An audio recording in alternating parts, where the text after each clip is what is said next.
I cannot remember how, when, or where I met Ligeia. It was a long time ago, and my memory is not good. But I think I met her first in a large old city near the Rhine in Germany.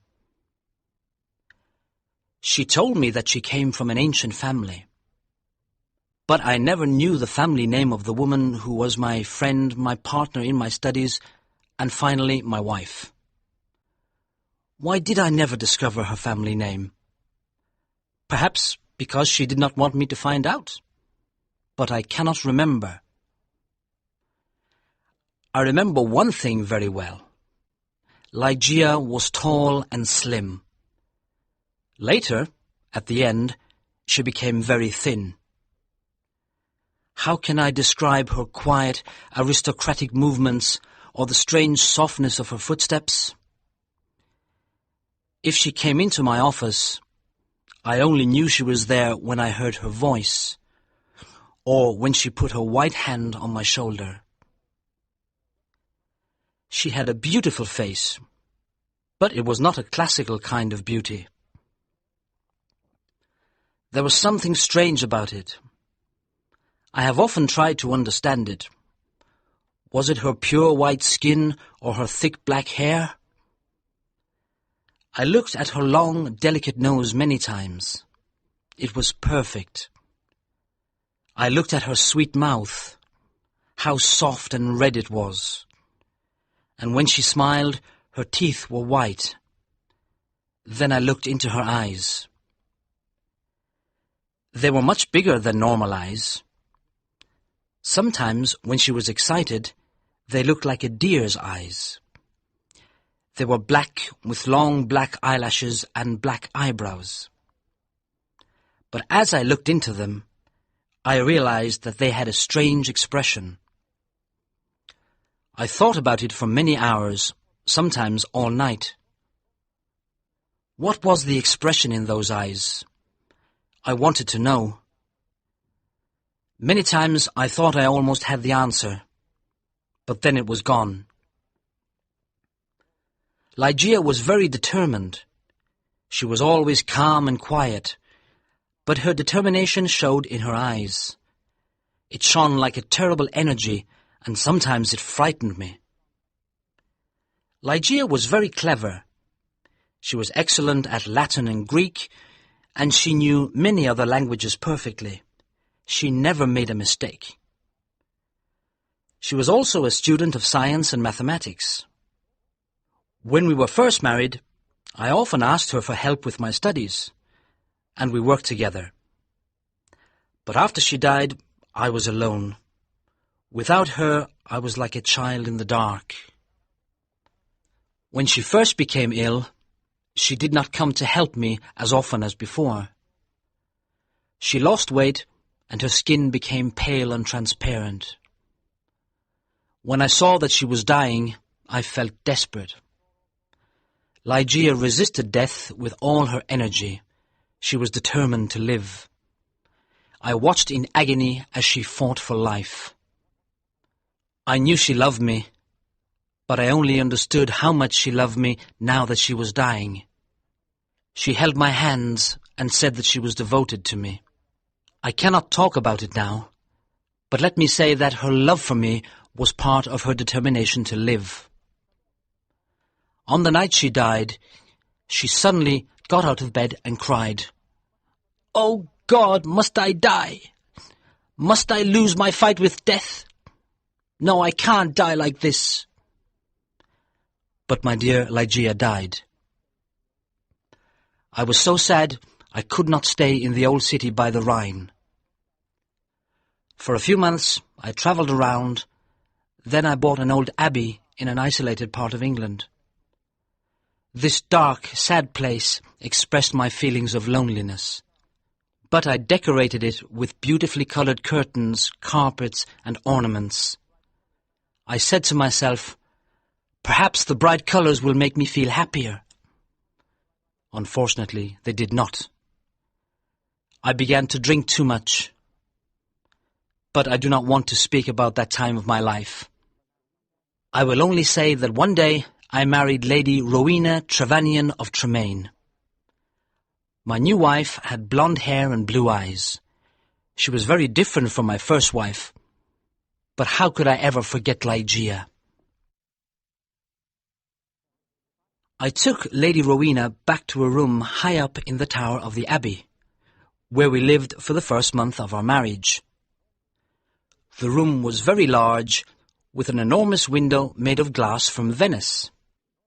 The ceiling was high, like a church, and in the centre there was a big gold chandelier. There were sofas from the east and an Indian bed. On the walls were long tapestries, like carpets, with designs made of gold. The tapestries moved every time the wind blew. My wife was afraid of me because I was often sad and depressed. She did not love me much and stayed away from me, but I preferred this. I always thought about Ligeia, my beautiful Ligeia, dead in the tomb. Sometimes in my dreams I called to her in the night. I imagined that perhaps my love for her could bring her back to me. At the beginning of the second month, Lady Rowena became ill. She did not sleep very well, and told me she could hear sounds and movements in the tower. "You have a fever," I said. "You're imagining things." She got better, but then she went back to bed with a second illness, worse than the first. The doctors could not understand it. Again, Rowena began to hear little sounds and movements in the bedroom, and they frightened her. One night, at the end of September, she woke up suddenly. I was sitting on a sofa by her bed. She whispered to me that she could hear sounds and see movements, and there was a frightened expression on her thin face. But I saw and heard nothing. "It's the wind," I explained. "You can see the tapestries moving in the wind." But her face was white with fear, and she nearly fainted. I remembered that there was some wine on the table on the other side of the room. As I walked under the light of the chandelier, a strange thing happened. I felt something invisible pass me, and on the carpet I saw a shadow, almost the shadow of a shadow. I decided to say nothing to Rowena. I poured out a glass of wine and gave it to her. Then I sat on the sofa and watched her. After some moments, I heard very quiet footsteps on the carpet coming towards the bed. A second later, as Rowena was about to drink the wine, I saw, or perhaps I dreamed that I saw, 3 or 4 large drops of a bright red liquid fall into the glass. Rowena did not see it. She drank the wine, and I said nothing because I thought it was only my imagination. After this, Rowena's health got much worse, and on the third night she died. Her servants prepared her for the tomb, then covered her with a sheet. The next night I sat alone with her body in the bedroom. Strange forms and shadows moved around me. I looked nervously into the dark corners at the moving tapestries, and I felt frightened. Then I looked at the carpet under the chandelier. There was no shadow there, and I felt better. When I looked at Rowena on the bed, sad memories of Ligeia, the only woman I ever loved, came back to me. It was perhaps around midnight when I heard a sound. It was quiet but clear, and it woke me from my dreams. I thought it came from the bed. I listened in terror, but I did not hear it again. I looked carefully at Rowena for any sign of life. She was not moving, but I continued to look at her. Minutes passed. Then I noticed a little colour in Rowena's face. My heart stopped in horror. I could not move. When I understood that Rowena was not dead, I tried to revive her. But soon the colour disappeared from her cheeks. Her face looked like marble again, and her lips were thin with the horrible expression of death. When her body was cold and rigid, I fell onto the sofa and dreamed about Ligeia. An hour later, I heard the same sound as before. I listened. Yes, there it was again, a sigh from the bed. I ran over and saw clearly that her lips were trembling. Then they opened, showing her bright teeth. I thought I was going mad. There was a pink colour on her cheeks and neck.